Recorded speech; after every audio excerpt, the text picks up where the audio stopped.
ETF index mutual funds నేర్చుకుని stock మార్కెట్లో రాణించాలనుకుంటున్నారా? వెంటనే ఈ నెంబర్కి కాల్ చేయండి.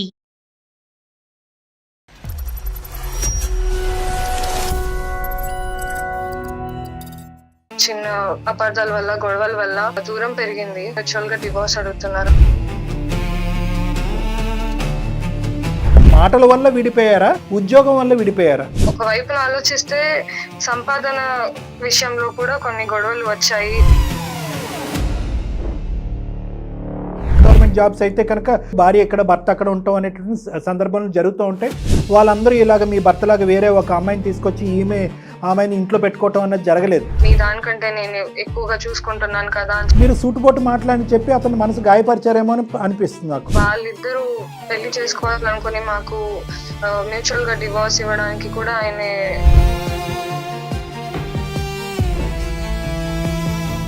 మనసుకు గాయపరిచేటటువంటి విధంగా మాట్లాడటం అనేది తప్పైతే కనుక అతను చేసినటువంటి పని తప్పున్నారా? నేను పాపను చూసుకుంటాను, నేను నా జీవితం నేను చూసుకుంటానని మాట్లాడుతున్నాడు. మరి ఇరువైపు పెద్దలకు తెలుసా అతని ప్రవర్తన ఇలా ఉందని? వాళ్ళ కొడుకు సంతోషం కంటే ఎక్కువ ఇది లేదు. ఆ అమ్మాయి ఎవరు, ఆ లింక్ ఏంటి, ఆ అమ్మాయి వెనక్కి తగ్గుతుందా లేదా, ఇతను వెనక్కి తగ్గుతాడా, తగ్గిన తర్వాత ఇద్దరు బ్రతకగలరా? అంటే ఇది ఒక చిన్న పర్సనల్ విషయమేనండి. మీ వైఫ్ మనీషా మమ్మల్ని అప్రోచ్ అయ్యారు, మాకు ఒక మెయిల్ చేశారు. తనతో మాట్లాడాల్సిన అవసరం నాకు లేదు. నువ్వెంత నీ బతికెంత, తను మాట్లాడే పద్ధతి చాలా వరస్ట్ సార్. అయితే అసలు నాకు అవసరం లేదు సార్. ఇప్పుడు వేరే స్త్రీని మీ జీవితంలోకి రప్పించుకోవటం అనేది ఎంతవరకు సమర్థించేటటువంటి అంశం, మరి దాని సంగతి చెప్పండి. ఇప్పుడు ఈమె నాకు వద్దని సార్. గవర్నమెంట్ జాబ్ వచ్చిందని పొగరు చాలా చూపిస్తుంది మేడం. మీరు ఇంకొక అమ్మాయితో రిలేషన్ పెట్టుకోవటం లేదా ఈవిడికి డివోర్స్ ఇవ్వటం, మరి మధ్యలో ఉన్న పాప సంగతి ఏంటండి? సార్ పాపని నేను చూసుకుంటాను సార్, దానికి ప్రాబ్లం లేదు. పాప పాప పాప పాప ప్రాణం ఉన్న పాప ఏం బొమ్మేం కాదు, బ్యాటరీలు పెట్టి ఒక చాటు నుంచి ఇంకో చాటు పట్టుకెళ్ళిపోవటానికి. పాప తరపున కూడా డెసిషన్ తీసేసుకుని ఈవిడ అమ్మ కాదు ఆవిడే అమ్మ అని చెప్పి ఇంట్రడ్యూస్ చేస్తారా మీరు?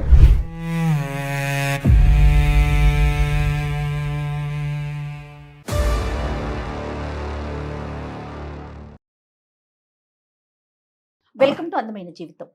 నమస్తే కళ్యాణ్ నమస్తే గారు. జయ గారు. కళ్యాణ్ గారు, మనకి మనీషా అనే ఒక ఆవిడ మెయిల్ చేశారండి. మనీషా వైఫ్ అండ్ హస్బెండ్ ఇష్యూనేనండి యాజ్ యూజువల్. కానీ అది ఎలా అంటే, ఇది నిజంగా నేను ఎప్పుడు చెప్తూ ఉంటాను, నాకు అట్లా అనిపిస్తుందేమో, మీ దాకా తీసుకొస్తే మీకు కూడా అట్లా అనిపిస్తుందేమో. చిన్న చిన్న విషయాలకి ఎక్కడికో వెళ్ళిపోతున్నారు, ఏదో ఆలోచించుకుంటున్నారు, ఇండివిజువాలిటీ ఎక్కువైపోవటం, ఈగోలకి పోవటం, కాస్తైనా కాంప్రమైజ్ లేకపోవటం, హక్కుల గురించి మాట్లాడటం, బాధ్యతలు మర్చిపోవటం, జీవితాల్లో కండిషన్స్ పెట్టడం. అవును మేడం. దాంతో రిలేషన్ ని బ్రేక్ చేసుకోవటానికి కూడా ఏం వెనకాడట్లేదండి. అయ్యో కూర్చుందామా, మాట్లాడుకుందామా, సటౌట్ చేసుకుందామా, లేదా అమ్మ వాళ్ళకి పెద్దవాళ్ళకి చెప్పుకుందామా, ఉండట్లా ఓన్ డెసిషన్స్ తీసేసుకుంటున్నారు. మెయిల్ చేసింది ఆవిడ, నాకు అదొకటి హ్యాపీగా అనిపించింది. సో ఒకసారి మనీషాతో మీతో మాట్లాడిపిస్తానండి. కాల్ చేసేయమంటారా? చేయండి మేడం.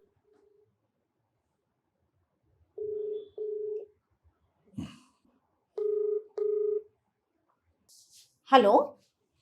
హలో, నమస్తే అండి, మనీష గారా మాట్లాడేది? నమస్తే అండి. నమస్తే మనీషా, నా పేరు జయ అండి. సుమన్ టీవీ అందమైన జీవితం ప్రోగ్రామ్ నుంచి కాల్ చేస్తున్నాను. నాతో పాటు డాక్టర్ కళ్యాణ్ చక్రవర్తి గారు ఉన్నారు. ఒక్కసారి సార్తో మాట్లాడు. మనీషా చెప్పమ్మా, నీ సమస్య ఏంటమ్మా? మీ వయసు ఎంత ఉండొచ్చు సుమారుగా? 32 ఉంటుందండి. సమస్య ఏంటమ్మా చెప్పండి. మాది అరేంజ్ మ్యారేజ్ 2016 లో అయింది. ఈ కొన్ని ఇయర్స్ బాగానే గడిచిందండి. నేను గవర్నమెంట్ జాబ్ చేస్తాను. సో మా ఆయన ప్రైవేట్ జాబ్ చేస్తారు బ్యాంక్ లో. సో కొన్ని ఇయర్స్ వరకు బాగానే నచ్చింది. కాకపోతే ఇంట్లో మ్యాటర్స్ వల్ల, చిన్న అపార్థాల వల్ల, గొడవల వల్ల దూరం పెరిగింది. ఇప్పుడు ఆయన వేరే అమ్మాయిని పెళ్లి చేసుకుందామని అనుకుంటున్నారు. మ్యూచువల్ గా డివోర్స్ అడుగుతున్నారు. నాకైతే అది ఇవ్వాలని లేదు. అంటే కనుక ఆల్మోస్ట్ 8 years 9 years అయింది. మరి అవునండి. పిల్లలమ్మా? ఒక పాప అండి, 4 years ఉంటది పాపకి. అమ్మ వాళ్ళతోనే ఉంటది పాప. తన బ్యాంక్ ఎక్కడ? ఆయన ఉప్పల్లో చేస్తారండి. ఉప్పల్లో. ఓ, మరి ఎలాగమ్మా, ఎక్కడ ఉంటున్నారు మరి? మీరిద్దరు కలిసి ఉంటారా? లేదండి, ఆయన వర్క్ అక్కడే కాబట్టి ఆయన అక్కడే ఉంటారు ఉప్పల్లో. కాకపోతే నాకు రావడం పోవడం ఇబ్బంది అని చెప్పేసి నేను ఇక్కడ చేస్తున్నాను. పాప మా అమ్మ వాళ్ళతో ఉంటది. సో ముగ్గురు 3 చోట్ల ఉన్నారు. అవునండి. సరే అట్లా మరి. కాదండి, వీకెండ్స్ కలవటం కానీ అట్లీస్ట్ ఇప్పుడు, ఎందుకంటే సిటీనే కదా, అవును మేడం. అట్లా ఏమైనా అవునా. ప్లాన్ చేసుకున్నారా మరి ఇప్పటి వరకు ఎప్పుడైనా? లేదండి. ఒకప్పుడు బానే ఉండేది. కాకపోతే కొంచెం వర్క్ వల్ల లైక్ టైం కుదిరి రాలేదు మాకు. సో, ఇప్పుడైతే చాలా తక్కువ అండి మాట్లాడుకోవడమైనా, ఒకప్పుడు అంటే ఎన్ని కలవడమైనా. సంవత్సరాల క్రితం అండి? మీకు సమస్యలు ఎప్పటి నుంచి మొదలైనాయి? పాప పుట్టిన తర్వాత అంతవరకు కూడా బానే ఉండే. కాకపోతే నేను టైం ఇవ్వకపోవడం వల్ల ఒక ఒక ఓహ్! ఒక వైపున ఆలోచిస్తే నాది కూడా తక్కువ అనే చెప్పాలి. ఎందుకంటే నేను టైం ఇవ్వలేకపోవడం వల్ల, వర్క్ స్ట్రెస్ వల్ల అండ్ కొంచెం ఆయన ప్రైవేట్ జాబ్, నాది గవర్నమెంట్ జాబ్. ఈ జాబ్ అనేది మీకు పెళ్లి తర్వాత వచ్చిందమ్మా, పెళ్లికి ముందే వచ్చిందా? మ్యారేజ్ కి ముందు నుంచే నేను కాంపిటేటివ్ ఎగ్జామ్స్ కి ప్రిపేర్ అవుతుంది. సో ఈయన మ్యారేజ్ అయిన తర్వాత ఈయన హెల్ప్ తోని నేను ఇంకా ఎగ్జామ్స్ కి ప్రొసీడ్ అవ్వడం కూడా, ఓహ్! చదువుకోవడం ఫర్దర్ గా అండ్ జాబ్ రావడం కూడా జరిగింది. అంటే అతను సో అంటే ఎంకరేజ్మెంట్ అంటే అతని ప్రోత్సాహం అమ్మా? అంటే అవునండి. అంటే ఫైనాన్షియల్ ప్రోత్సాహం లేదంటే పాప పుట్టిన తర్వాత కూడా పాపను చూసుకోవటం, ఎత్తుకోవటం, తినిపించడం ఇవన్నీ జరిగినాయా ఆ విధంగా కూడా? లేదు అండి. యాక్చువల్ గా అయితే మ్యారేజ్ అయిన తర్వాత చాలా బాగానే చూసుకున్నారు. ఆయన సంపాదన మీదే అంతా నడిచేది. నాకు జాబ్ వచ్చేంత వరకు కూడా ఇంట్లో అన్నిటికీ ఆయనే చూసుకున్నారు. అంతా బాగానే నడిచింది. నాకు జాబ్ వచ్చిన తర్వాతే కొంచెం టైం తర్వాతే ఈ గొడవలన్నీ కూడా మొదలయ్యాయి. అదే జాబ్ వచ్చాకే గొడవలు మొదలైనమ్మా, కానీ అవునండి. గొడవలకు కారణం ఏంటమ్మా? ఒకప్పుడు ఏమంటారు టైం ఇవ్వగలిగేదాన్ని, మాట్లాడగలిగేదాన్ని అండ్ జాబ్ రావడం వల్ల ఫ్యామిలీ ప్రెషర్ అండ్ చుట్టాలలో కూడా కొంచెం తక్కువ చేసి మాట్లాడడం వల్ల నేను కొన్ని మాటలు అనడం జరిగింది. దానివల్ల అన్నీ చెప్తున్నారు. ఉమ్. టైం ఇవ్వకపోవడము, మాటలు తక్కువైపోవడము, పైగాను ఈ సంపాదన విషయంలో కూడా కొన్ని గొడవలు వచ్చాయి. ఎందుకంటే నాది కంపేర్ టు ఆయన దానికి కొంచెం ఎక్కువ. సో మా ఇంట్లో వాళ్ళ మాటలు విని, చుట్టాల వాళ్ళ మాటలు వినడం వల్ల నేను కొన్ని మాటలు నోట్ చేయడం వల్ల ఇక్కడ వరకు వచ్చింది. ఒక కారణం మా అమ్మ వాళ్ళ దగ్గర ఉంచడం కారణం కూడా ఉంది. ఎందుకు అంటే వాళ్ళ అమ్మ వాళ్ళు అంతగా చూసుకోలేరు అండ్ పాప ఒక్కటి అక్కడ ఎలా ఉంటుందో అని చెప్పేసి నేను మా అమ్మ వాళ్ళ దగ్గర ఉంచాను. ఎందుకంటే ఆయన కూడా ఇంట్లో ఉండరు, వర్క్ వెళ్ళిపోతారు. నేను ఇక్కడ దూరం వచ్చి ఉంటున్నాను కదా, వాళ్ళు ప్రాక్టికల్ చూసుకోలేరు అని పాసిబుల్ చెప్పి. కానీ ఒకటమ్మా, నేను అనేది ఏంటంటే ఒకప్పుడు మీరు వికారాబాద్లో ఉంటూ మీరు వీకెండ్స్లో కానీ ఇంకో టైంలో కానీ అవకాశం ఉన్నప్పుడల్లా వస్తూ మీరు ఈ మాటలు ఏవైతే కనుక ఆ నలుగురు ఎదుర్కొంటా అన్నటువంటి మాటలు అనకుండా ఉండుంటే కనుక ఈరోజు మీ పరిస్థితి ఇలా ఉండేది కాదా అని నేను అనేది ఏంటంటే మాటల వల్ల విడిపోయారా, ఉద్యోగం వల్ల విడిపోయారా? ఉద్యోగం వచ్చిన తర్వాత ఈ మాటలు అనేవి అయితే వచ్చాయి కదా, దాని వల్లే ఇంత దూరం వరకు వచ్చిందని నేను చెప్తున్నాను. ఎందుకంటే ఆ సమయంలో ఉన్న సిచ్యువేషన్ లో నేను నా నలుగురి మాటలు పట్టించుకోకుండా ఉండి ఆయనని అలా అనుకుపోయి ఉంటే ఇంతవరకు వచ్చేది అంటే ఒక కాదేమో. నిమిషం మనీషా, నేను ఈ ఒక్క పాయింట్ ఎందుకు అన్నానంటే కనుక ఈరోజు మీరు మాట్లాడేటటువంటి ఈ సందర్భం సిచ్యువేషన్ సహజ సిద్ధంగా చాలా మంది ఉన్నారు. గవర్నమెంట్ ఉద్యోగం ఒక చోట అయితే కనుక private with in the state, కొంతమంది అయితే సెంట్రల్ గవర్నమెంట్ జాబ్స్ అయితే కనుక వాళ్ళు వేరే స్టేట్లో ఉంటాము, భార్య ఎక్కడ భర్త అక్కడ ఉంటాం అనేటువంటి సందర్భాలు జరుగుతూ ఉంటాయి. వాళ్ళందరూ ఇలాగ మీ భర్తలాగా వేరే ఒక అమ్మాయిని తీసుకొచ్చి ఆమెని ఇంట్లో పెట్టుకోవటం అన్నది జరగలేదు. ఇక్కడ ఏంటంటే బహుశా అతనికి కలిగినటువంటి మెయిన్ బాధ ఏంటంటే నేను ఇంత కష్టపడి నిన్ను ఈ స్థాయి వరకు తీసుకొచ్చి నీ ఉద్యోగం వచ్చేంత వరకు నిన్ను ప్రోత్సహించి పెళ్లి కాకముందు రానటువంటి ఒక అవకాశాన్ని నేను విన్నట్టు ఉంటూ నీకు వచ్చేటటువంటి విధంగా తోడ్పడితే కనుక వచ్చిన తర్వాత మీరు అనుకున్నటువంటి మాటలు అన్నారనేదే ప్రధానమైన అంశంగా నేను అనుకుంటున్నాను. మీరేమంటారు? మీరు సూటుపోటు మాటలని చెప్పి అతను మనసు గాయపరిచారేమో అని అనిపిస్తుంది నాకు. చాలా సార్లు అడిగాను, వదిలేసి ఇక్కడ వచ్చి ఉండండి, నేను సంపాదిస్తున్నాను కదా, కంపేర్ టు మీ దానికంటే నేను ఎక్కువగా చూసుకుంటున్నాను కదా అని చెప్పేసి కొన్ని మాటలు అన్నాను. అనకుండా ఉండాల్సిందేమో, కానీ ఇప్పుడు అదే విషయం ఇంత దాకా వస్తుందని నేను అనుకోలేదండి. మరి మీరు రియలైజ్ అవుతున్నారు ఇప్పుడు నేను అన్నాను అనకుండా ఉండుంటే బాగుండేదని. ఇదే మాట ఆయనకి చెప్పారు ఎప్పుడైనా? ఇప్పటికే చాలా లేట్ అయిపోయింది. ఆయన వేరే అమ్మాయిని ఇష్టపడ్డము, అదే. వాళ్ళిద్దరూ క్షమాపణ పెళ్లి చెప్పుకొచ్చింది. చేసుకోవాలనుకుని మాకు మ్యూచువల్ గా డివోర్స్ ఇవ్వడానికి కూడా ఆయన అక్కడ వరకు అనుకుంటున్నారు. వచ్చేస్తుందమ్మా. ఓకే. సో కానీ నాకేంటంటే నేను రియలైజ్ అయ్యాను ఆ టైంలో అలా మాట్లాడున్నాను, కానీ ఆ ఒక విషయము ఆయన్ని దూరం చేసుకునేదాకా వస్తది అంటే నేను తీసుకోలేనండి. అమ్మ ఒకటి ఇక్కడ మీరు మాట్లాడటం అంటే మనసుకు గాయపరిచేటటువంటి విధంగా మాట్లాడటం అనేది తప్పైతే కనుక అతను చేసినటువంటి పని తప్పున్నారా? ఒక భార్య కొన్ని మాట్లాంటది, ఒక భర్త కొన్ని మాట్లాంటాడు.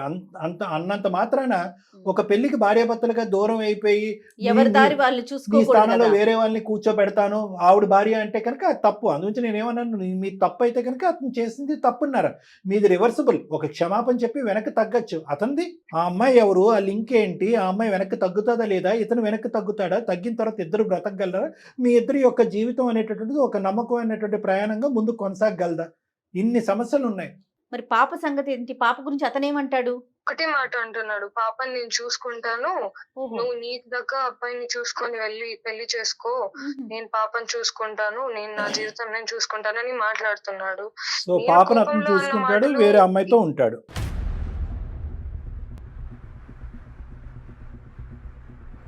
ఇద్దరిని దూరం చేసుకొని నేనైతే ఉండలేనండి. జరిగింది ఏదో జరిగిపోయింది అని చాలాసార్లు క్షమాపణ చెప్పడానికి ఓహో. ప్రయత్నించాను, కానీ ఆయన వినడానికి సిద్ధంగా లేడు. ఇప్పుడు ఎంతకాలం బట్టి మీరు దూరంగా ఉంటున్నారమ్మా?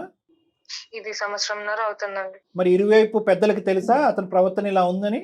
నేను చాలాసార్లు మాట్లాడడానికి చూసాను. వాళ్ళ కొడుకు సంతోషం కంటే ఎక్కువ ఇది లేదు, నువ్వు ఆ రోజు అన్ని మాటలు అనకుండా ఓకే, వాళ్ళు కూడా ఆ మాట తప్పు వైపే చేసి వెళ్ళి చూసావు అని చెప్పేసి, తప్పు నీదే అని చెప్పేసి అందరూ ఒకటైపోయి ఇప్పుడు నాకేం చేయాలో అర్థం కావట్లేదు.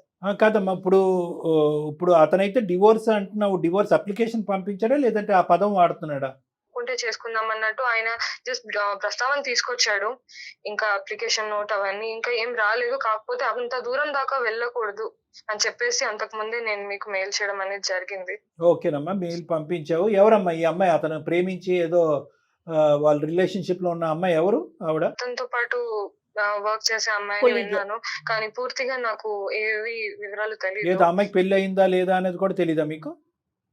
లేదు, నేను ఒక విషయం అయితే తెలిసినంత వరకు అంటే ఆ అమ్మాయికి పెళ్లి అవ్వలేదు అని విన్నాను, ఇష్టపడుతున్నాడు అని మాత్రం విన్నాను. కానీ అది ఎంతవరకు నడిచింది, ఆ అమ్మాయి ఏంటి అని చెప్పేసి నాకు ఎప్పుడు అంత వివరంగా నేను ఆయనతో మాట్లాడలేదు. ఒకటే మాట చెప్పాడు, నేను ఒక అమ్మాయిని ఇష్టపడుతున్నాను, పెళ్లి చేసుకుందాం అనుకుంటున్నాను, నువ్వు వెళ్ళి నీ దారి నువ్వు చూసుకో, పాప నేను చూసుకుంటా, సంతోషంగా ఉంటా అని చెప్పేసి ఒకే మాట చెప్పేసి ఉన్నాడు. అమ్మాయి ఇప్పుడు ఆ అమ్మాయితో పాటు ఇతను కలిసి ఉంటున్నాడా మీరు వికారాబాద్ నుంచి రానటువంటి టైంలో?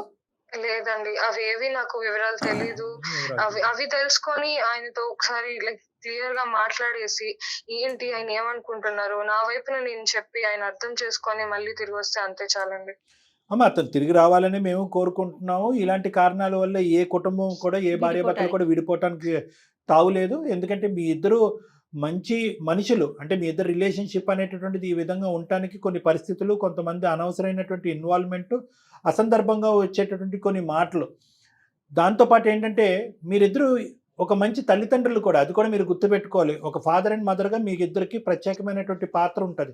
కానీ దాని ముందు ఏంటంటే అతనిది నిజంగా ఒక రిలేషన్షిప్పా, అది మనం అతనితో మాట్లాడితే తెలుస్తుంది. మీరేం కోరుకుంటున్నారమ్మా? ఒకప్పుడు అతను ఏమైనా రిక్వెస్ట్ చేసి ఏమైనా డిమాండ్ చేస్తే కనుక ఎటువంటి డిమాండ్లకి మీరు ఎస్ అంటారు, ఎటువంటి వాటికి మీరు నో అంటారు? మా పాప ఆయన తిరిగి వస్తారు అంటే నాకు ఆయన కంటే ఎక్కువ ఏమొద్దండి. ఎందుకంటే మేమంతా ఉన్న ఫ్యామిలీ ఏం కాదు. జాబ్ అనేది నాకు ఆయనతో పెళ్ళైన తర్వాతే వచ్చింది. అంతకుముందు నేను ఆయన సంపాదనలోనే ఉన్నాను, సంతోషంగానే ఉన్నాను. ఇప్పుడు నేను జాబ్ వచ్చింది, దాని తర్వాత ఇన్ని గొడవలు వచ్చాయన్నది పక్కన పెడితే, ఇప్పుడు ఆయన నా లైఫ్ లో మళ్ళీ రావడానికి నేను అదే జాబ్ ని వదిలేసుకోవడానికి కూడా రెడీగా ఉన్నాను. ఏం చేద్దాం డాక్టర్ గారు? అతనితో మాట్లాడదాం మేడం మనం. అంటే ఒకటమ్మా, అంటే నాకు ఇక్కడ మరి నచ్చింది అని అనుకోవాలా, నచ్చనటువంటి అభిప్రాయం అనుకోవాలా, లేదంటే నా మనసులోంచి వచ్చే మాట నా సొంత అభిప్రాయం అనుకోండి. ఈరోజు మీ ఉద్యోగం అనేటటువంటిది మీ జీవితానికి ఒక సింబల్. ఈరోజు ఇప్పటికీ కూడా మీ హస్బెండ్ మాట్లాడి ఫోన్ పెట్టేసిన తర్వాత కూడా నేను ఒకటే అంటాను, ఇక్కడ మీరు వికారాబాద్లో ఉండటం వల్ల, ఉద్యోగం చేయటం వల్ల వచ్చినటువంటి సమస్య కాదు ఇది.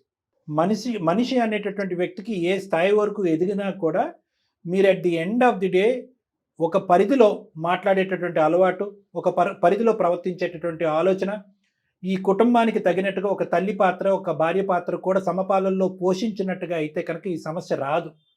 I don't think so. అప్పుడు ఇప్పుడు ఇందాక మీరు అన్నారు, ఎప్పుడన్నా మీ ఆయన గారు నీ చేత ఉద్యోగం మానే అనే మాట అన్నాడా అంటే కనుక లేదండి అని అంటున్నారు. ఈరోజు మీరే ముందుకొచ్చి ఉద్యోగం వల్లే సమస్య అయితే కనుక ఉద్యోగం మానేస్తాను అని అంటున్నారు. అది కాదు, ఉద్యోగం వల్ల వచ్చినటువంటి సమస్య కంటే మీరు అన్నటువంటి మాటల వల్ల వచ్చే సమస్య. కాబట్టి మీ ఉద్యోగం అనేటటువంటిది మీ కష్టానికి ఒక ప్రతిఫలం, మీకంటూ ఒక ఐడెంటిటీ, మీకంటూ ఒక రికగ్నిషన్.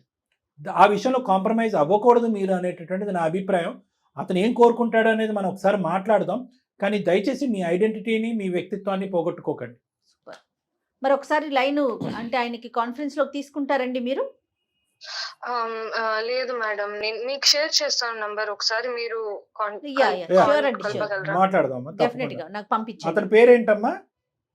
సాగర్ అండి. సాగర్ గారు. ఓకే, సాగర్ మనీషా. ఓకేనమ్మా, తప్పకుండా.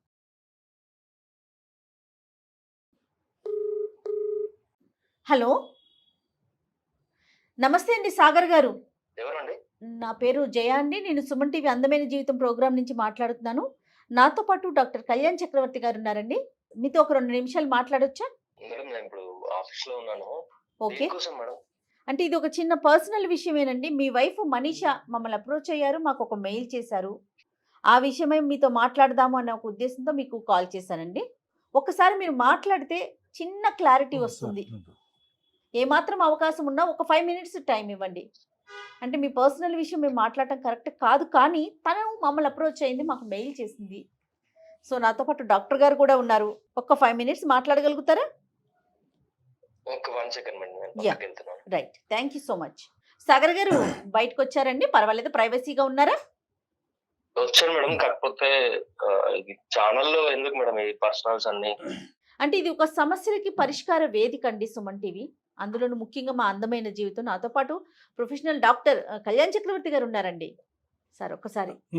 సాగర్ గారు, నమస్తే సార్. నమస్తే. నమస్తే. సరే, నాకు నమస్తే. తెలిసి మీరు ఇబ్బందికరమైనటువంటి పరిస్థితి, మీ కుటుంబం అనేటటువంటి అంశాన్ని ఈరోజు మనం పబ్లిక్గా ఒక ఫోన్ కాల్లో మాట్లాడుకునే పరిస్థితి వస్తుంది. కానీ అన్నీ కూడా ఈ దారి తప్ప ఇంకో దారి కనిపించలేదు. ఆవిడ మాట బట్టి మేమేమి నమ్మట్లేదండి. ఆవిడ కొన్ని విన్నాము, ఆలోచించాము, అవి కాస్త పక్కన పెట్టాము. వాస్తవానికి ఆవిడ కూడా ఇప్పుడు లైన్లోనే. ఒక్క నిమిషం సార్, ఆవిడ కూడా సార్ ఇక్కడ ఇదంతా మనీషా గారు కూడా లైన్లో ఉన్నారు సార్. మీకు అది కూడా చెప్పాలి, ఎందుకంటే సీక్రెట్గా ఆవిడ బ్యాక్గ్రౌండ్లో పెట్టి మాట్లాడే ఉద్దేశం కాదు. ఇది కాన్ఫరెన్స్ కాల్. ఆవిడ కూడా బ్యాక్గ్రౌండ్లో కూడా ఉన్నారు, ఆవిడ కూడా మాట్లాడుతున్నారు. మనీషా గారు ఒక్క 2 నిమిషాలు మీ వారితో మాట్లాడిన తర్వాత అతను ఏం చెప్పాలి మాకు అనేది అతని వర్జన్ మేము వింటాం. సో తనతో మాట్లాడాల్సిన అవసరం నాకు లేదు సార్. మీరు ఇప్పుడు మాట్లాడుతున్నారు కదా, ఏదైనా ఉంటే Yeah, నేను yeah. మీతో మాట్లాడతాను. ఆబ్వియస్లీ తనకి ఆల్రెడీ నేను చెప్పాల్సింది మొత్తం చెప్పేశాను సార్. తను కావాలని చేసుకున్నది. తనని ఎంత బాగా చూసుకున్నానో ఆమెకు తెలుసు సార్. పర్ఫెక్ట్. ఆవిడ కూడా అదే చెప్పారు. కావాలంటే మీరు అడగండి ఇంకా. ఆవిడ కూడా అదే చెప్పారండి. మీకంటే బలంగా చెప్పారు, మీరు చాలా తేలిగ్గా చెప్పారు. నన్ను ప్రోత్సహించింది, నన్ను ముందుకు పంపించింది, నా కాళ్ళ మీద నన్ను నిలబెట్టి నాకంటూ ఒక ఐడెంటిటీ ఇచ్చాడు మా భర్త. ఎక్కడ కూడా నా భార్య ముందుకు వెళ్ళిపోతుంది, నా భార్య చదివేసుకుంటుంది అనేటటువంటి ఈర్ష్యాభావం. కానీ ఇప్పుడు మా ఇద్దరి మధ్యన ఇంత డిఫరెన్సెస్ ఆఫ్ ఒపీనియన్ వచ్చినా కూడా నీ ఉద్యోగం వల్లే నీకు డిఫరెన్స్ ఆఫ్ ఒపీనియన్ వచ్చింది కాబట్టి నువ్వు ఉద్యోగం మానేసి ఇంట్లో కూర్చొనే మాట కూడా అతను నోటి వెంట రాలేదని చెప్పి మీ గురించి చాలా గొప్పగా అద్భుతంగా డిస్క్రైబ్ చేశారండి. పర్సనల్ గా తను మీకు ఏం చెప్పిందో నాకు తెలియదు. కాకపోతే మీరు ఏంటంటే చెప్పండి. నేను తనని ఎంత బాగా చూసుకున్నా అంటే, జస్ట్ మా మ్యారేజ్ వల్ల ఆమె ప్రిపరేషన్ అట్లా ఆగిపోయిందని అంటే, సరే మళ్ళీ తనకు ఒక గోల్ ఉంది, గవర్నమెంట్ జాబ్ అంటే ఇప్పుడున్న Nice, పరిస్థితుల్లో బతకడానికి ఎక్సలెంట్ అండి. ఒకరు Very చేస్తే nice. సరిపోవట్లేదు. సో సపోర్ట్ చేద్దామని చెప్పేసి నేను తనని ఇన్స్టిట్యూట్ లో జాయిన్ చేశాను, ఆర్టిస్ట్ క్లాసులలో. ఆ జాబ్ కి సంబంధించి మెటీరియల్ కానీ అంతా ఏదైనా కూడా ఇప్పుడు నాకు వచ్చే శాలరీలోనే తనను, ఆమెకు అవసరమైన ప్రిపరేషన్, ఫ్యామిలీ అంతా మెయింటైన్ చేసుకోవడానికి నేను చేసుకొని, వండర్ఫుల్. తీరా తన జాబ్ వచ్చిన తర్వాత వాళ్ళ ఫ్రెండ్స్ ముందు, మా రిలేటివ్స్ ముందు చాలా చిన్న చూపు, నువ్వెంత, నీ బతికెంత అన్నట్టు అట్లా మాట్లాడేసరికి నాకు ఎంత ఇరిటేషన్ వస్తుంది సార్, ఎంత బాధ చాలా అనిపిస్తుంది అంటే. జాగ్రత్తగా ఉండాలి. చాలా. అంటే ఇప్పుడు అదొకటే కాదు సార్, ఇప్పుడు తను ఏంటంటే తను ఉన్న ప్లేస్ కి నేను వెళ్ళాలంట. ఇప్పుడు సరే అట్లా అని చెప్పి నేను కాంప్రమైజ్ అయినా కూడా పాప ఉంది, పాపని వాళ్ళ అమ్మ దగ్గర వదిలేయడము. తను సక్సెస్ఫుల్ అవ్వాలి అనే కోరికతోనే మీరు చేశారు. కానీ ఆ పోస్టింగ్ అనేటటువంటి మన చేతిలో ఉండదు కదా, అది ఎక్కడన్నా ఉండొచ్చు కదా. మీరు ఉండేటటువంటి ఉద్యోగం మారటం అనేది మీకు అవకాశం లేదు. ఆవిడ గవర్నమెంట్ ఉద్యోగం కాబట్టి పోస్టింగ్ ఎక్కడ పడితే అక్కడ ఉండటం తప్ప ఇంకో దారి లేదు. ఇది ముందస్తునే మీకు తెలుసు కదా. ఓకే, ఆవిడ తర్వాత అన్న మాటలు చాలా తప్పు మాటలు, నువ్వెంత, నీ జీవితం ఎంత అనే మాటలు చాలా తప్పు మాటలు. కానీ ఈ ఉద్యోగరీత్యా ఏర్పడినటువంటి దూరం ఏదైతే మీ ఇద్దరి మధ్యన ఉందో, ఆవిడ కూడా అది కోరుకోలేదు, అలా ఉండాలనేటటువంటిది ఆవిడ కూడా లేదు. కానీ తప్పనటువంటి పరిస్థితిలో సంపాదన, ఉద్యోగం, పరువు, ప్రతిష్ట ఇలాంటివన్నీ ఉన్నప్పుడు తప్పక చేసేటటువంటివి కదండి మనందరం. తను మాట్లాడే పద్ధతి చాలా వరస్ట్ సార్. ఎట్లా అంటే అది నేను ఎక్స్ప్లెయిన్ చేయలేకపోతున్నాను. నా ఒక్కడి ముందు ఇప్పుడు సార్ ఇప్పుడు మేమిద్దరం ఉన్నాము ఇంట్లో, ఫ్యామిలీ అంటే నేను తనని కలవడానికి వీకెండ్స్ లో వెళ్ళాల్సి వస్తుంది ఏదో ఫ్రెండ్ లాగా. తన బిహేవియర్ టోటల్ గా మారిపోయింది. అంత ముందు ఉన్న ప్రేమ అదంతా ఏం అసలు నాకు అవసరం లేదు సార్. ఇప్పుడు చాలా అంటే వరస్ట్ గా చూస్తుంది.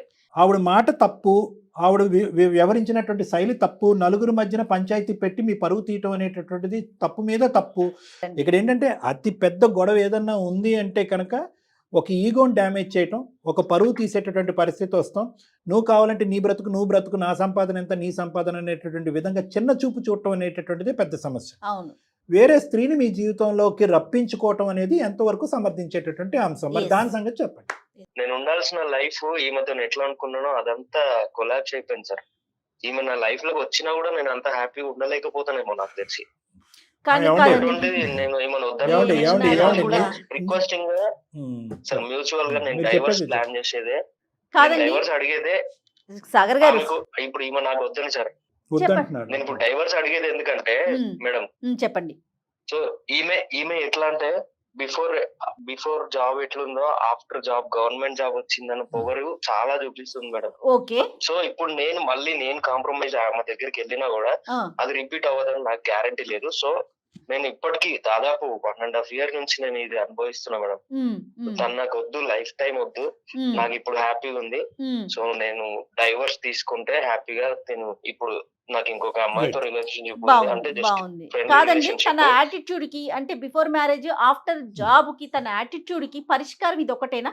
మీరు ఇంకొక అమ్మాయితో రిలేషన్ పెట్టుకోవటం లేదా ఈవిడికి డివోర్స్ ఇవ్వటం, మరి మధ్యలో ఉన్న పాప సంగతి ఏంటండి? సార్ పాపని నేను చూసుకుంటాను సార్, దానికి ప్రాబ్లం లేదు. పాప ఇద్దరు కావాలండి, అమ్మ కావాలి నాన్న కావాలి. కాదు మేడం, పాప ప్రాణం ఉన్న పాప ఏం బొమ్మేం కాదు, బ్యాటరీలు పెట్టి ఒక చాటు నుంచి ఇంకో చాటు పట్టుకెళ్ళిపోవటానికి. ఆ పాపకి అమ్మ మీరు పాప తరపున కూడా డెసిషన్ తీసేసుకుని ఈవిడ అమ్మ కాదు ఆవిడే అమ్మ అని చెప్పి ఇంట్రడ్యూస్ చేస్తారా మీరు? దయచేసి అలాంటి పాపం పనులు చేయొద్దు. మీలో ఒక మంచి మనిషి, ఒక మంచి భర్త, ఒక మంచి తండ్రి ఉన్నాడు. మీరు వినండి సార్, ఇందాక మేము ఎంతో గొప్పగా ఫీల్ అయ్యాం. చాలా తక్కువ మంది మగాళ్ళు చేయనటువంటి గొప్ప కార్యక్రమం, ఒక పుణ్య కార్యక్రమం మీరు చేశారు. నిజంగా పుణ్య కార్యక్రమం నిజంగా. ఎందుకంటే ఆ అమ్మాయి జీవిత ధ్యేయం అక్కడికే అయిపోయి ఉండేది. ఏం లేదు, బిడ్డను ఎత్తుకో, ఇంట్లో గిన్నెలు కడుక్కో, వంటగదిలో వంట చేసుకో, కావాలంటే పార్ట్ టైం ఏదైనా స్కూల్లో టీచర్ పని చేసుకో అని చెప్పి మీరు కూడా అనొచ్చు. అలా కాకుండానే ఫీజులు కట్టారు, పుస్తకాలు కన్నారు, కోర్సులు జాయిన్ చేయించారు, ఎన్నో త్యాగాలు చేశారు. బిడ్డను మీరు ఎత్తుకుని తిరిగారు, ఆవిడని కాలేజీకి దింపారు. ఇన్ని త్యాగాలు చేసిన తర్వాత వచ్చేటటువంటి ఫలితం ఏదైతే ఈ రోజు ఉందో అది మీరిద్దరూ అనుభవించకుండా పోయిందండి. ఎవరికీ హ్యాపీనెస్ లేదు. ప్రేమ, గౌరవము, బాధ్యత లేకుండానే మీ వైఫ్ని మనీషాని ఆ లెవెల్ వరకు మీరు తీసుకెళ్లారా? ఈరోజు నాకు తన ప్రేమ ఇవ్వలేదు, మీకు నేను ప్రేమ ఇవ్వలేదు అనే మాట మీరు అంటున్నారు. అది ఎంత వాస్తవం? అది సార్ మీరు అంటున్నారు కదా ఈ ప్రేమ ఆప్యాయత అని. ఇన్ని రోజులు అయితే నేను ఏది మిస్ అవుతున్నానో ఈ లోన్లీనెస్ అంతా నాకు ఇప్పుడు ఈ అమ్మాయి, నేను పరిచయమైన అమ్మాయి అని చెప్పిన కదా, ఈమె దగ్గర నాకు దొరుకుతుంది సార్. ఇంకోటి ఏంటంటే మేమేదో బాగా చూసుకోలేదా సాగర్? నువ్వు మాట్లాడకు, నువ్వు మధ్యలో అసలు మాట్లాడకు. నేను సారా అడిగారు, సార్ చెప్తున్నా. నేను ఇది ఈమెతోనే ఏదో ఇల్లీగల్ రిలేషన్షిప్ అట్లా మెయింటైన్ చేయట్లేదు. జస్ట్ మ్యూచువల్ గా మేము మాట్లాడుకున్నాం. అది కూడా నేను డైవర్స్ తీసుకున్న తర్వాతనే ఆమెను పెళ్లి చేసుకుంటా. పాప గురించి కూడా నువ్వు ఇబ్బంది పడకు, నీకని బాగా చూసుకుంటుందని నమ్మకం నాకు ఆమె పైన ఉంది. విషయం పాపది కాదు సాగర్, నేను నిన్ను ఎప్పుడు ప్రేమగా చూసుకోలేదా? నా దగ్గర దొరికిన ప్రేమ తన దగ్గర దొరికిందని చెప్తున్నావే. నీకు తెలుస్తుంది కదా, నువ్వు ఇన్ని రోజులు బిఫోర్ జాబ్ కి ఎట్లున్నావో ఆఫ్టర్ జాబ్ అనేది నీకు అర్థమవుతుందా డిఫరెన్స్? ఒప్పుకుంటున్నా నేను చేసిన తప్పే. అలా అని చెప్పేసి వేరే అమ్మాయిని జీవితంలో తెస్తానంటే నేను ఎలా ఒప్పుకునేది? ఇంత దాకా వస్తుందని ముందే తెలుసుంటే నేను ఎప్పుడు అన్ని వదిలేసుకొని వచ్చేసాను దాన్ని. నచ్చట్లేదు. సో మళ్ళీ ఒకసారి నేను సార్ వాళ్ళతో మాట్లాడతా, చెప్తాను. ఇప్పుడు తప్పు జరిగింది చెప్తున్నాను కదా. అలా కాదు, తను రిక్వెస్ట్ చేసే దాంట్లో కూడా ఒక వ్యాలిడిటీ ఉంది సాగర్. ప్లీజ్ మీరు దయచేసి అర్థం చేసుకోండి. కంప్లీట్గా మీరు చేసినటువంటి 8-9 సంవత్సరాల పాటు ప్రయాణం, మీ సాక్షిగా కన్నటువంటి ఒక బిడ్డకి మీరు ఇచ్చేటటువంటి మార్కులు 0, ఒక 0 మార్కులు ఇస్తారా? ఓకే, ఆవిడ పబ్లిక్గా ఎంబారెస్ చేసింది అనుకున్నటువంటి మాటలు అన్నది. ఆ ఒక్క పరిస్థితి, ఆ క్షణికావేశంలో ఉన్నటువంటి ఈగోతో అన్నటువంటి కొన్ని మాటలకి 100 సార్లు క్షమాపణ చెప్పడానికి ఆవిడకి రెడీగా ఉంది. తను ఇష్టపూర్వకంగా వెళ్ళి చేసేటటువంటి ఉద్యోగాన్ని కూడా వదిలేసి ముందుకు రావడానికి తను రెడీగా ఉంది. ఇదంతా తీసి పక్కన పెట్టేసి 99% ఆఫ్ ద టైం మీ ఇద్దరి మధ్యన 9 years పాటు జరిగినటువంటి కార్యక్రమం గురించి మీరు మాట్లాడరే? సార్ తను నాకు కామ్ గా మంచిగా ఎక్స్ప్లెయిన్ చేయకుండా నేను అర్థం చేసుకుంటా సార్. కాకపోతే చెప్పేది ఒక పద్ధతి ఉంటుంది సార్. మీరు ఇప్పుడు మాట్లాడుతున్నారు, ఎంత బాగా చెప్తున్నారా, అట్లా తను నాకు చెప్పాల్సింది అంత డామినేషన్ వేలో ఆయన సైకియాట్రిస్ట్ అండి. సాగర్ గారు ఎక్స్ట్రీమ్లీ సారీ నేను ఈ మాట అంటున్నందుకు. ఆయన డాక్టర్ అండి, ఆయన ఒక ప్రొఫెషనల్ డాక్టరు, ఆయన వృత్తే ఇది. ఆయన మాట్లాడేదానికి, నేను మాట్లాడేదానికి, మీరు మాట్లాడేదానికి, అలాగే మనిషి మాట్లాడేదానికి డిఫరెన్స్ ఉంటుంది కదా. అందుకని బంధాన్ని తెంచుకుంటామండి. ఆలోచించండి. మీరు అంటే నేను అనేది నేను కూడా ఏదైనా ఎక్కువ మాట్లాడుంటే నేను సారీ మేడం. చచ్చ మీరు ఎక్కువ మాట్లాడారని చెప్పట్లా. నేను అనేది మనము మన వే ఆఫ్ ఫీలింగ్స్ ని కన్విన్స్ చేయడానికి డిఫరెంట్ వేస్ ఉంటాయండి. అందరం ఒకేలాగా ఎట్లా మాట్లాడతాము?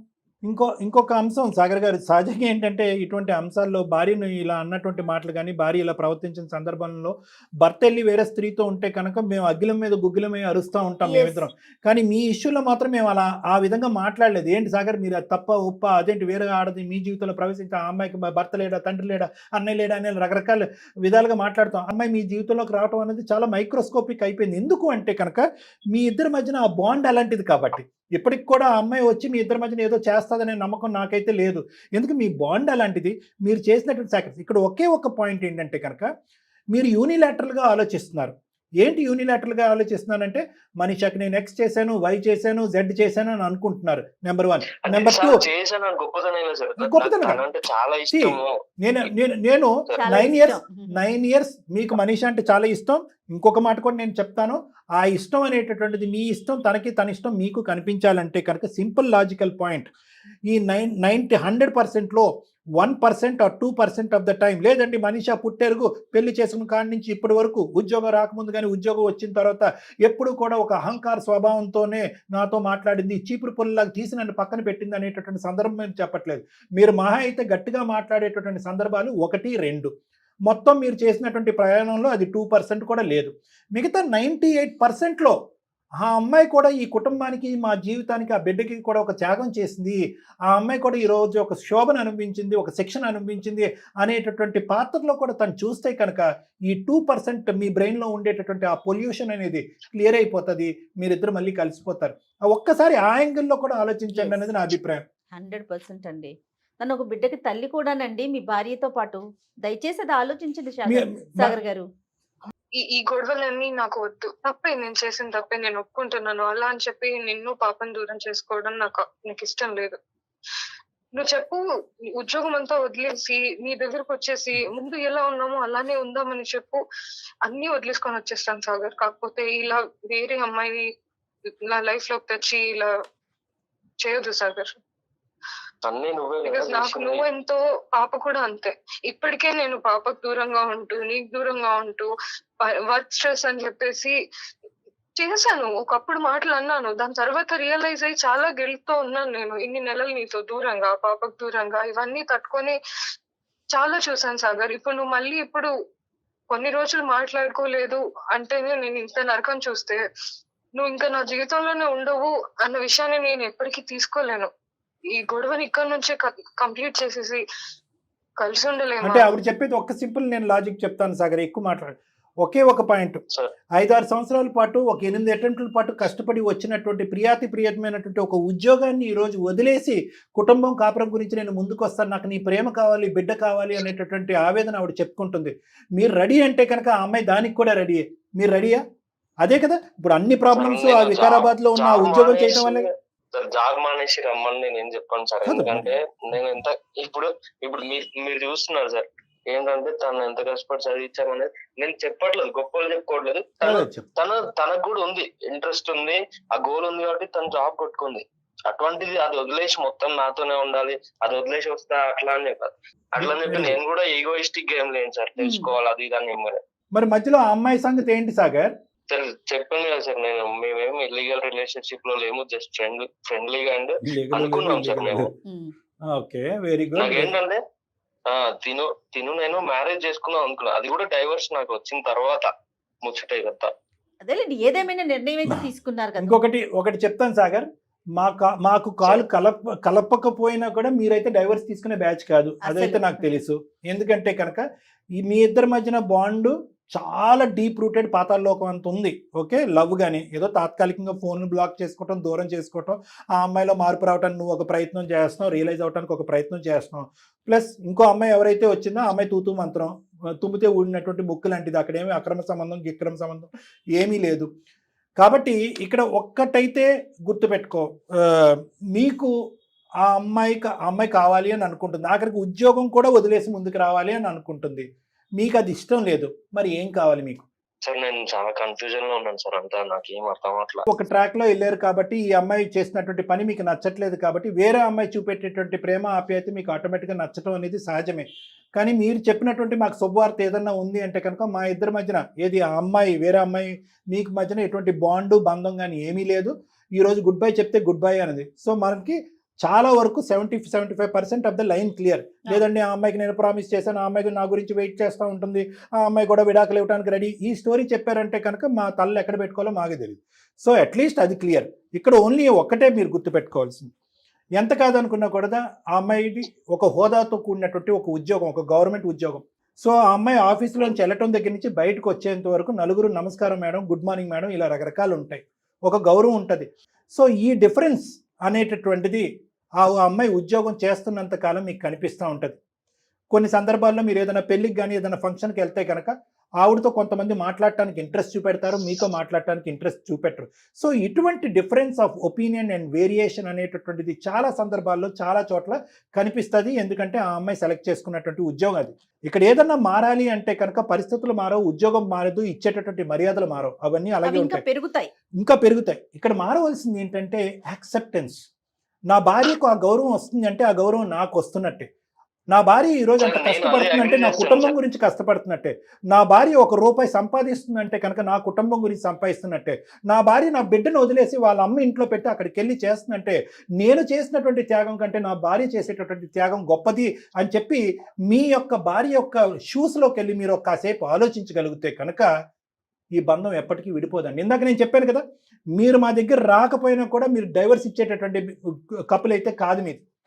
మీ ఇద్దరి మధ్యన ఉండేటటువంటిది నా మాటల కంటే మించినటువంటి మంత్రం ఏదన్నా ఉందంటే మీ బాండ్, అది చాలా విలువైనటువంటి బాండ్, దాన్ని నిలబెట్టుకోండి. దీంట్లో ఎటువంటి కన్ఫ్యూజన్ లేదు. ఈ ప్రౌడ్నెస్ అది ఇప్పుడు ఈమెకి వచ్చేది ఏదైతే అది ఇమ్మెచ్యూరిటీ వల్ల తెలియక మాట్లాడినట్టు నోట్ నుంచి నేను వినలేకపోతున్నా సార్, అది ప్రాబ్లం. ఏమండి ఆవిడ చెప్పింది ఇందాక, అది 2% ఆఫ్ ద ప్రాబ్లమే. అమాయకత్వంతో, తెలివి తక్కువతనంతో, లేదంటే అనాలోచితంతో, లేదంటే కోపంతో, క్షణికావేశంలో అన్నటువంటి 4 మాటలు అవి. ఎల్లకాలం మాట్లాడే మాటలు కాదు. ఆవిడకి చాలా బుద్ధి వచ్చింది, ఆలోచన చాలా మెచ్యూరిటీ లెవెల్స్ వచ్చింది. ఆ మాటలు తీసి కాస్త పక్కన పెట్టి భవిష్యత్తు గురించి ఇద్దరు ఆలోచించండి. ఏమంటారు మనీషా? మీ హస్బెండ్ యొక్క రెస్పాన్సిబిలిటీ కూడా మీ మీద ఉంది. ఏదైతే కనుక మీరు బయట వచ్చేటటువంటి ఒక ఎలివేషన్ అవనియండి, ఒక గౌరవం అవనియండి, ఒక రెస్పెక్ట్ అవనియండి, అది ఇంటి గడప దగ్గర వదిలేసి మీరు ఇంటి లోపలికి ఎంటర్ అవ్వాలి. ఎందుకంటే ఇంట్లో మీరు at the end of the ఇంట్లో మీరు ఒక శ్రీమతి, ఒక భార్య, ఒక తల్లి. ఈ పాత్ర కంప్లీట్లీ డిఫరెంట్. నెంబర్ 1. నెంబర్ 2 ఏంటంటే కనుక అది వదిలేయాలమ్మా. అది వదలకపోతే కనుక ఇంటికి వచ్చిన తర్వాత మీకు ఎలా అనిపిస్తుంది అంటే కనుక అక్కడ XYZ అనేటటువంటి వాళ్ళు ఈ స్థాయి రెస్పెక్ట్ వస్తే కనుక ఇక్కడ ఇంటికి వచ్చిన తర్వాత వంట వండాలి, గిన్నెలు కడగాలని మా హస్బెండ్ మాట్లాడటం ఏంటి, ఈ విధమైనటువంటి ఈగో కాన్ఫ్లిక్ట్స్ రావడానికి చాలా అవకాశం ఉంటుంది. కాబట్టి ఆ కోట్ ఏదైతే మీరు వేసుకున్నటువంటి ఆ కోట్ ఏదైతే ఉందో, ఆ రెస్పాన్సిబిలిటీ కోట్ అనేటటువంటిది ఇంటి గడప దగ్గర వదిలేసిన తర్వాత ఇంట్లోకి ఎంటర్ అవ్వాలి. నెంబర్ 1. నెంబర్ 2 ఏంటంటే అవకాశం ఉన్నప్పుడల్లా పని అనేది చాలా ఇంపార్టెంట్ అమ్మ. రెస్పాన్సిబిలిటీ అనేది గవర్నమెంట్ జాబ్ చేసే కొద్ది పని ఉంటూనే ఉంటుంది. మీరు చేస్తూ ఉంటే కనుక నలుగురు చేయించుకుని ఉంటే ఉంటారా, ఆ పనిని విస్మరించమని నేను అనట్లేదు. అవకాశం ఉంటే కనుక ఎన్ని సందర్భాల్లో మీరు ఇక్కడికి రాగలిగితే అన్ని సందర్భాల్లో రావటం ఇంపార్టెంట్. ఒకటే చెప్దాం అనుకుంటున్నాను, జరిగినవన్నీ కూడా ఒక పాయింట్ ఆఫ్ టైమ్ లో అందరు నలుగురు మాటలు విని నేను మాటలు అన్నాను. అదంతా కూడా నేను ఇప్పుడు ఆయన అవన్నీ కూడా మనసులో పెట్టుకోకూడదని అనుకుంటున్నాను. క్షమాపణ అడుగుతున్నాను హార్ట్ఫుల్ గా. ఆయన లేనిది నాకు ఈ జాబ్ లేదు, ఫ్యామిలీ లేదు, ఏది లేదు. అంటే మనిషి ఆయన అంటే చాలా అండి. సూపర్ అండి, చాలా హ్యాపీగా అనిపిస్తుంది. ఇంకొక విషయం అండి, ఆయన వల్ల జాబ్ రావటం వల్ల ఇప్పుడు రెస్పెక్ట్ ఇవ్వటం అది కూడా కరెక్ట్ కాదండి. ఆయన వల్ల వచ్చినా రాకపోయినా ఎలాంటి పొజిషన్ లో ఉన్నా ఒక భార్య, ఒక స్త్రీ, ఒక కూతురు, ఒక అమ్మ, ఒక అక్క, ఒక చెల్లి అండి. మనం దయచేసి అది ఆలోచించండి. ఆయన వల్ల నాకు జాబ్ వచ్చింది కాబట్టి నేను ఆయనకి రెస్పెక్ట్, అది కానే కాదండి. మీకు మేము చెప్పాలా చెప్పండి? మంచి పొజిషన్లో ఉన్నారు, మంచి జాబ్ చేస్తున్నారు, నలుగురికి చెప్పే దాంట్లో ఉన్నారు. ఈరోజు కళ్యాణ్ గారు చెప్పింది వింటే ఒక స్త్రీగా నాకు ఎంత ఆనందం అనిపించింది అంటే, చాలా పర్సనల్గా చెప్తాను కళ్యాణ్ గారు, చాలా ఆనందం అనిపించిందండి. అది మళ్ళీ మాట్లాడతాను. సాగర్ చెప్పండి. సాగర్ మేడం, ఇది మనీషతో మాట్లాడతాను అని నాకు అంటే నీ మీద ఉన్న లవ్ ఎంతో నీకు తెలుసు. కాకపోతే నువ్వు ఇప్పుడు ఎట్లయితే రియలైజ్ అయినావో అది కంటిన్యూగా నీ బిహేవియర్ లో మళ్ళీ ఏం తేడా రావద్దు అంటే నాకు హ్యాపీ నీతో ఉండడం. So Good. ఏదన్నా ఉంటే మళ్ళీ కలిసి మాట్లాడదాం. మనీష్ మనీషా ఇంకా ఏమైనా డిఫరెన్స్ ఆఫ్ ఒపీనియన్ ఉంటే కనుక ఒకసారి వచ్చి నాతో మాట్లాడండి అమ్మా. Thank you sir.